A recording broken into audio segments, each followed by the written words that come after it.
कि तू है लाल लंगोटी वाला, कि सुनवा जने के लाला, कि सुन तू है लाल लंगोटी वाला, सुनवा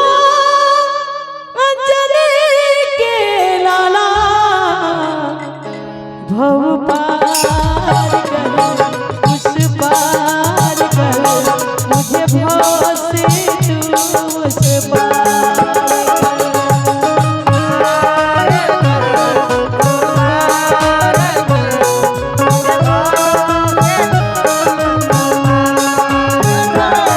भव पार कर उस पार कर, मुझे भव से तू उस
चारों युग प्रताप तुम्हारा है प्रसिद्ध जगत उजियारा। हे नाथ, आप ही तो एक कलयुग में सहारा है। हनुमान जी से भक्त कर रही है कैसे? कष्ट निवारण करने का संहारे तुझ पर, कष्ट निवारण करने का संहारे तुझ पर, अपने शिकायत करने का अधिकार तुझ पर, अपने शिकायत करने का अधिकार तुझ पर, कष्ट निवारण करने का संहारे तुझ पर, अपनी शिकायत करने का अधिकार तुझ पर,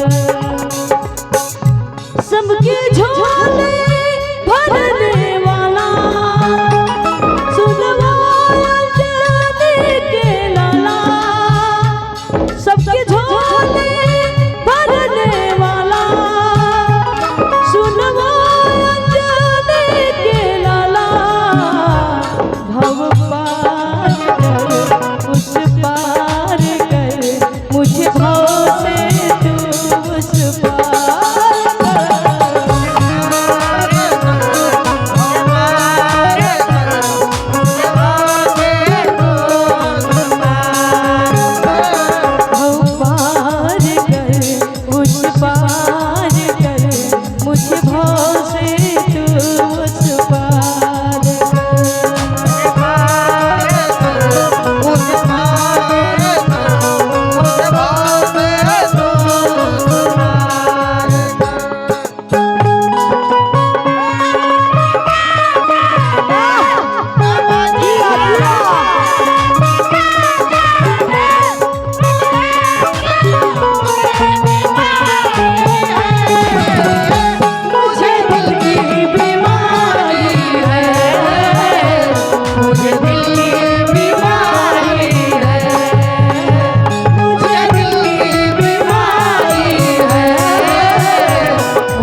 करिए, हे प्रभु हनुमान जी के वजह से इहों के शांत रहे नी शनि देव। एगो उहे के बानी जो यहाँ के शांत करे नी, बाकी केहू देव में उतना शक्ति नहीं थे कि शनि देव के शांत कर दे, जो हनुमाने जी के लगे शक्ति बा। भक्त करिए, सुधी ना लोगे तो फिर कौन फिर लेगा,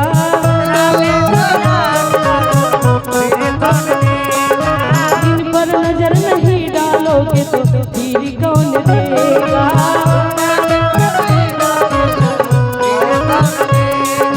सुधी ना लोगे तो फिर कौन फिर लेगा, दिन पे नजर नहीं डालोगे तो फिर कौन देगा। दिल चीर दिखाने वाला सुनवाया जाने के लाला, दिल चीर दिखाने वाला सुनवाया जाने के लाला, भव पार कर उस पार कर मुझे भव से तू उस पार।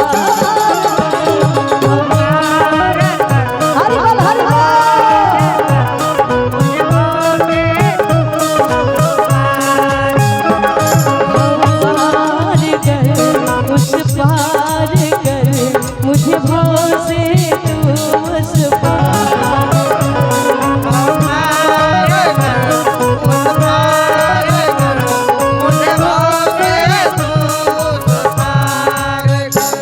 तू है लाल लंगोटी वाला सुनवाया जाने के लाला, सुन लाल लंगोटी वाला सुनवाया जाने के लाला, भव पार कर उस पार कर मुझे भाव से